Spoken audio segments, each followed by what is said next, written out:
સુરત શહેરના અલગ અલગ ઝોન્સમાં અલગ અલગ દિવસે જો है વ્યાજખોરોના ચંગુલમાંથી આપણે પ્રજાને બચાવવા માટે જો है લોક દરબારના આયોજન કરવામાં આવે છે,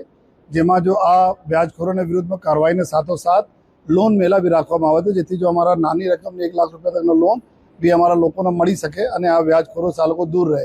એના જ સંદર્ભમાં આજે ડીસીપી ઝોન 4 નિધિ ઠાકોરના નેતૃત્વમાં અને સેક્ટર 2 મહેન્દ્ર વાઘડિયાના જો સુપરવિઝનમાં આજે પોલીસ કમિટી હોલ ખાતે ઝોન 4 વિસ્તારના આવનાર 6 પોલીસ સ્ટેશન જે પાંડેસરા, ખડોદરા, અલથાણ, વેસુ, અઠવા અને ઉમરા પોલીસ સ્ટેશનના સમાવેશ થાય છે। આમાંથી કુલ 22 જેટલા ફરિયાદીઓ અત્યારે એવા વ્યાજખોરોને વિરુદ્ધ ફરિયાદ કરવા માટે અહીંયા આવેલા છે જો અને સાથોસાથ જો અહીંયા જો બીજી જો બેંકો છે, આ બેંકમાં જો સુટેક્સ બેંક છે, વરાછા કોઓપરેટિવ બેંક છે, પીપલ્સ આપણા બેંક પ્રાઇમ બેંક છે, એસએમસીના સ્વનિધિ યોજના છે જો અને પીપલ બેંક, આ બધા લોકો બી એના અહીંયા સ્ટોલ છે, જેના લોન લેવાના હોય અહીંયા તો લોન બી લઈ શકે છે જો જેથી કે આ જો વ્યાજખોરોના ચંગુલમાં દૂર રહે। અને જો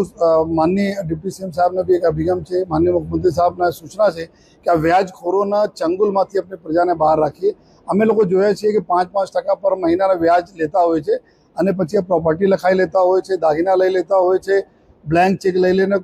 નાખીને કોર્ટમાં બાઉન્સ ચેક કરાવીને એમાં ઉપર બ્લેકમેલ કરતા હોય છે। આ ઘણા પ્રકારના જો રજૂઆતો અમારા લોકો પાસે આવે છે, એના હિસાબથી ત્વરિત લોકોને ન્યાય મળે આ હિસાબથી તમામ 6 પોલીસ સ્ટેશનના અહીંયા ટીમ બી અહીંયા હાજર છે અને આ લોકો તાત્કાલિક જો ફરિયાદ લઈને એના ઉપર અમે લોકો કાર્યવાહી કરવા જઈ રહ્યા છીએ। અને બધા આપના અમારા મીડિયાના મિત્રોના માધ્યમથી અમે બધા આપણે પ્રજાજનોને એક રિક્વેસ્ટ કરવા માંગીએ છીએ કે કોઈ પણ સંજોગમાં અગર આપ ફસાયા હોય, નાની રકમ હોય કે મોટી રકમ हो, आप इमीडिएटली पुलिस स्टेशन आओ। हमारे लोग